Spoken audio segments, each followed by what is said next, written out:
Welcome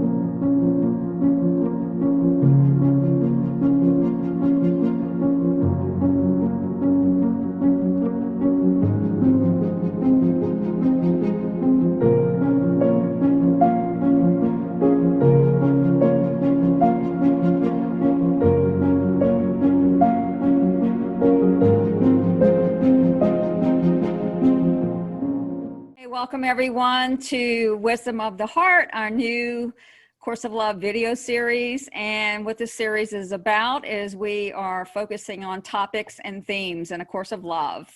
And today we're going to be looking at chapter 31 from the first book of A Course of Love called The Nature of the Mind. And let me introduce our guest for today. I'm welcoming Karen Floyd, who many of you know out there. She's joining us from Delta, Colorado. And so welcome, Karen. It's an honor to have you with us today. Lynn, it's always great to be in dialogue with you. Thank you. And so I'm going to go ahead and let Karen sort of start us off. Basically, it's chapter 31, The Nature of the Mind, but I believe she's going to focus more on who I am and why am I here. Okay, Karen, I'll turn it over to you. Thanks. Yeah, all my life, ever since very small, I've always wondered, who am I and why am I here? I would ask my mother, and she would look at me cross-eyed, thinking, oh my God, what kind of kid did I get? But I've always had a burning need to know. Yeah. Who am I and why am I here? Because I felt like I got dropped off, and I'm wandering around going, where's the book telling me who I am and why I'm here? And what am I supposed to do? I just felt this inward need. A Course of Love is one of the clearest sources I've come across in my search to answer those questions. And there's a lot of discussion about ego and spirit, and a lot of people really don't want to let go of ego. They think, no, we need our ego, it's a good thing. And I kind of roll my eyes when I hear that, and I think, nothing is to be resisted, but not identified with. And there's a passage that speaks very clearly about ego on page 189 in chapter 31, The Nature of the Mind. At 31.11, the very last sentence says, without dislodging your belief in your ego as yourself, you will never realize your true identity. I thought, well, I mean, let's not mince words here. Let's be very direct. Ego is the way we think, our conditioning, what we've learned, how we've coped, and pretty much survived. Ego's job is like the secretary, not the master. It's meant to get us to where we need to go on time and to pay our bills, and to just figure out the business of life. But it isn't who we are. Yeah. It is not who we are. And as long as we identify with the thoughts of the ego as ours, as who we are, we'll never be in touch with the being the Christ, with the co-creator as we are, as God living in, as, and through us. So dropping the ego is imperative in that search. And I've long held, and in my work with other people, have found this to be true, that basically as we incarnated into physical form, we fell asleep to the truth of who we are, to have an experience. And in this experience, we used our 5 outer senses, and things began to look very separate. In other words, you're over there, I'm over here, so there's other. And separation was born out of perception, perception of the ego. The ego became mostly afraid because intuitively it remembered that it was one with everything. Yeah. And to feel separate was very scary. Although it was never true, it felt true because it appeared to be true. Mm-hmm. And so people have an identity crisis. I was having an identity crisis too. Who am I? Why am I here? Yeah, exactly. Usually people come to that in midlife. No, I came in going, uh-oh, something happened. And, Yeah. I remembered connection and I Mm-hmm. didn't feel it. Yeah. I think that urged the quest to Yeah. understand how this happened and where was the real me, you know? Mhm. You remember the show To Tell the Truth? Will the real so-and-so stand up, And there were three people masquerading as the person, and Uh-huh. the contestant had Yeah. to guess which was the real one. Mm-hmm. Well, so it was kind of like that with me. Will the real truth of who I am please stand up? Oh, yeah. And it took years. It took years Mm-hmm. of rubbing off the veneer of what was underneath, which was, Mm-hmm. the eternal uh, part of who we all are, Mm-hmm. the creator, Yeah. living in the creation. Yeah, I love that. I've always had that sort of inkling too as a child. It's like this, almost like this deep quest, a longing inside, like, who am I and why am I here? And it's really, it's interesting because it seems like that's the question of the whole ages. I mean, I've heard, like, Indian gurus and masters, even Ramana Maharshi. I mean, that was the one self-inquiry question that he always referred people back to, is, who am I? And and so I get that. And for me, I love that. And it's always been a longing within myself as well. So I can totally connect with you on that. It's like, who am I and why the hell am I here? Well, Course in Miracles, and I'm not so much a student of that like I am A Course of Love, but A Yeah. Course in Miracles says that, it's truly insane to not know who you are. Mm-hmm. So if that means I was insane, so be it. I see myself more as I was asleep or unaware, but remembered enough to know something Mm-hmm. was off. Yeah. Mm-hmm. I think a lot of people who are waking up spiritually, that's the truth that they come to. It's Yeah. ultimate truth, and it will be discovered by everyone, Mm-hmm. because as the truth is, we're all one. We're Yes. all, we aren't just connected, we're the same, but different. It took me a Exactly. while to get over that one too in the course. How can we be the same but different? And it was my ego that couldn't understand that. My heart understood that Mm-hmm. in a second. But for me, it's been an undressing process, taking off what I'm not, Mm-hmm. letting go of thoughts, letting go of fears, moving through apparent observation and perception, and doubting all of that to find Mm-hmm. the truth underneath it. Yeah. What that means to me, Lynn, is that the truth of who we are is one. Mm-hmm. We Oh, are God. yeah. Yes. We are God in many forms, Yes. many expressions. Yeah, yes, and that, I think that's the whole journey, is to come to that. Like you said, the ego is just for me, having made my journey, I've come to realize it's like you said, it's just the dropping away of the false. It's not about resisting any of it or pushing any of it away, because there are many journeys that teach, we have to walk through, the valley of the shadows. We walk through this darkness. It's not helpful to push it all away and just pretend that it doesn't exist. And that's very clear also with the whole forgiveness process and A Course in Miracles, where Right. we actually are looking at our own projections and our own beliefs in separation. And then finally, when we realize that we're not separate, because for me, that's what the ego is. It's a belief in the separate self, as you were saying. And we're really all just one, or one self that's manifested or differentiated in different expressions, but it's only one oneself is what I'm hearing you There's say. only one It's, being. There's yeah, only, one being. Yeah. Mm-hmm. yes, and I think that gets missed until it doesn't. Mm-hmm. There's another quote, um, 31.13, same chapter. Devotion cannot be split and must be total to be all.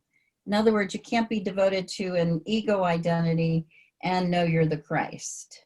It's Mm-hmm. kind of a leaving one for the other, and it's a process. Yeah. Most people go through it in layers, and it really is about accepting what you believe in the moment, Mm-hmm. okay if it's not true, and letting it go if you find that it's not true. Not Mm-hmm. judging yourself, loving yourself right where you are. And I use this analogy quite often. You wouldn't find fault with a child of 5 years old if they can't do algebra. You Mm-hmm. would know they just haven't learned yet.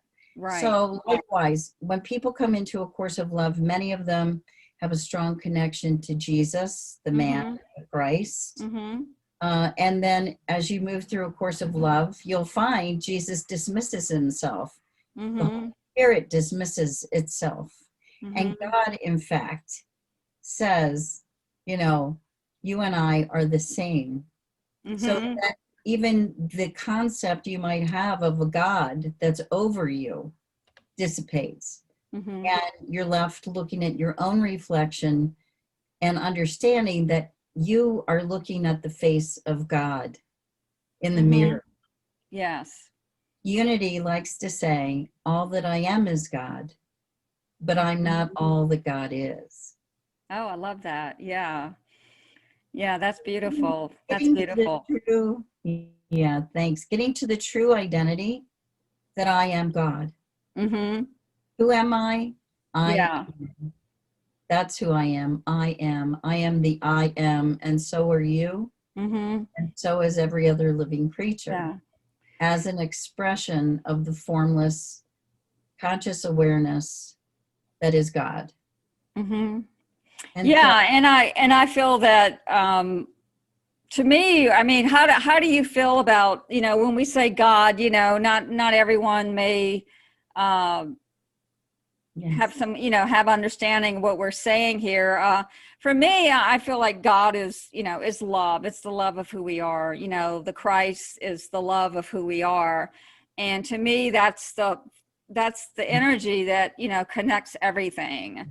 And so, yeah, it's about letting go of any beliefs and the false that keeps us in this mindset or perception of separation, and it's moving into the wholeness of everything, where even though within that wholeness there's individuated expressions, but right, like you said, it's the one being, the one self of love, the one mind, the one heart, the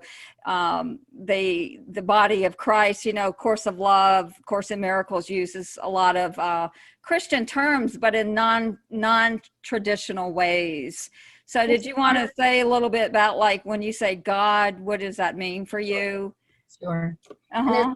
hard to speak of truth in because truth is non-dual, Yeah. very paradoxical. Right. So words can only point to truth. Good point. Yeah. God is an experience of peace, joy, effortless life. Hmm. Yeah. Um, when I say God, what I mean is life, Mm. love, and light. Mm-hmm. Yeah. Pure conscious awareness that has extended itself into form. Mm-hmm. The problem is we started to identify with form and not as the extension of God. Mm-hmm. Mm.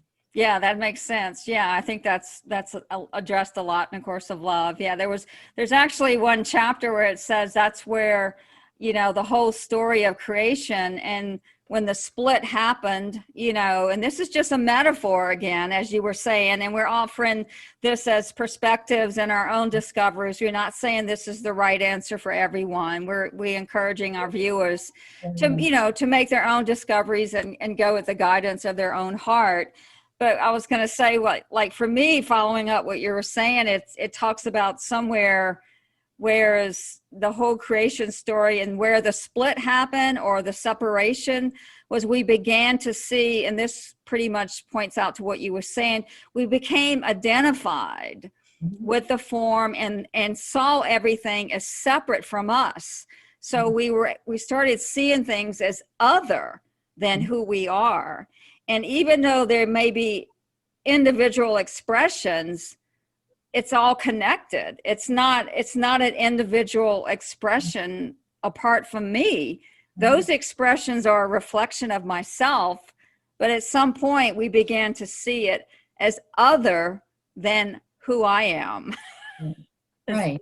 Yeah. And the ego, it's the part of us that clings to the idea of separation.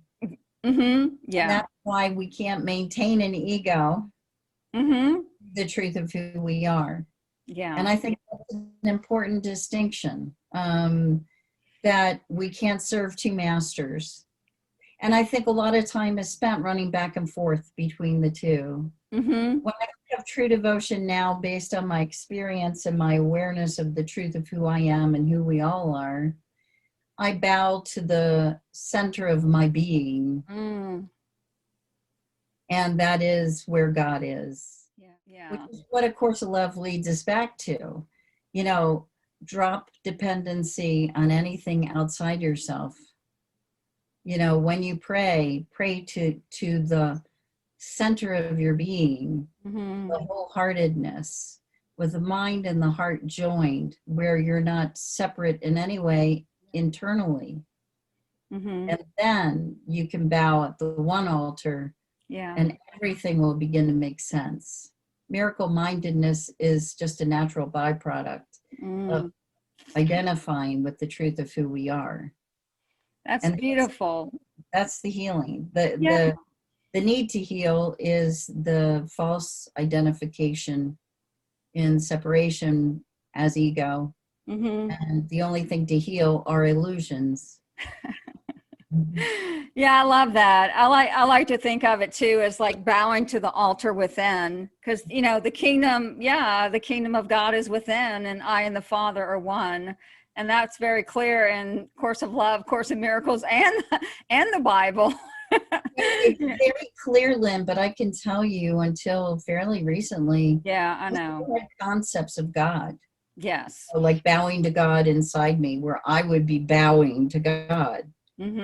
And until I had this amazing experience where I saw myself holding a white tulip by the bulb. And I fed the tulip bloom first into my own heart as an offering. And I felt the giving and receiving as one, that I was both giving and receiving it at the same time, and that was the true place to bow to. I've always looked outside myself for how I can be of service. Mm-hmm. But one thing I wasn't really aware of until recently was that who I really serve is the truth of who I am. And I do that best by being a clear expression for that voice, not the voice of the ego, but the voice of my spirit. Mm-hmm. Yeah, that's It's a beautiful. much higher voice. It's hallmarked by love, forgiveness. It doesn't really forgive because it doesn't judge. Mm-hmm. The only need for forgiveness is if you've judged. So there's true discernment. Mm-hmm. There's true acceptance. Mm-hmm. It's very unencumbered by strings or conditions. Or It's just investments and outcomes, that kind of thing. Yeah. Yeah, no attachments. Yeah, how it should look, right. And I think that too, also for me, like the forgiveness and the acceptance is another way. What I've been coming into is the neutrality, is seeing everything with this beautiful neutrality or equilibrium. And it's hard sometimes, like we say, not everyone is in sustained Christ consciousness. And I like your point too, where, it's a lot of times it starts out as, intellectual concepts and things, but until the journey from the head to the heart, is we're actually returning to a place we've never left. And but to come, like you were saying, this whole experience you had with the tulip, and coming into that experiential awareness is really what lands it and brings it home. And so yeah, I think that's really, really paramount, excuse me, in my journey too. Yeah. Is to have these experiences and these glimpses of grace, and they become your movement into the miracle mindedness, like you were talking about. Yeah. And it just, it starts being a more sustained process. And it's not for me, I don't feel like it's fully sustained yet.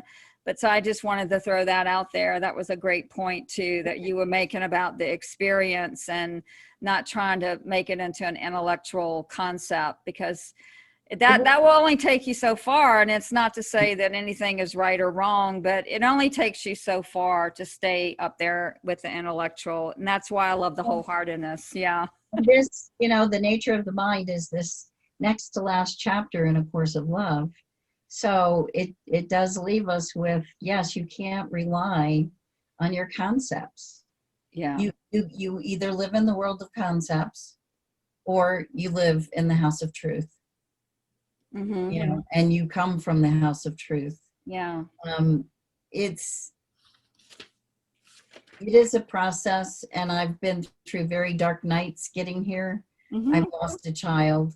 Yeah. I've experienced a lot of different changes, and each one of them that put me on my knees got me closer to the truth. Mm-hmm. So yeah. I love that. Yeah. It takes whatever it takes for us Yeah. to let go of what we think we know. Yeah. I love that. Puts you on, yeah. It drops you to your knees and puts you in that place of almost like humility. It's almost like I guess I like the word surrender. I heard Marianne Williamson one time say, she would go through all these different, like you said, dark nights or whatever you want to call them, these challenges and upheavals. And she, when it got so bad, she would always fall to her knees and say, "Dear God, please help me." And then she said one day she was going through this and she fell to her knees and she said, "Dear God, please help me." And then she heard this voice that said, "Marianne, why don't you just stay there?" And I love that. I always remember that. Yeah. She's like, and the beautifulness of that, Lynn, is that eventually when you fall to your knees, you go into your own heart. Oh yeah. Beautiful. And don't think of a God that's going to come save you. I mean, for me, I had so many concepts of what God is. I mean, personification galore, right? Mm-hmm. Grandfather on the cloud. He's the judge. He's the, I had all these images for God. Yeah. And none of those are all forms. I know. Those are all forms born of thought, out of ego, which is believed to be separate and fearful. So all those images didn't even come close to the truth of what God is. Yes. So who am I? I am. Why am I here? I'm here to express the I am. Is there any other thing you want to bring up last minute, or what do you, just to throw out? Just until, and you will, until you get to a place of sustained Christ consciousness. In other words, your right identity, the truth of who you are, and living from that. The only way to this place that you've never left is acceptance and forgiveness. Oh, beautiful. And the white tulip, I looked up what it signifies metaphysically, and it's peace and forgiveness. Oh, wow. Oh my God, that's so beautiful. That's wonderful. Oh God, well, thank you. Thank you so much. You've lifted my heart today, Karen. So thank you so much for having this conversation. And thank you to all our viewers out there, and peace and blessings and love to everyone. And we'll see you next time. We'll have another guest and another topic. Thank you, Karen. Namaste. Namaste.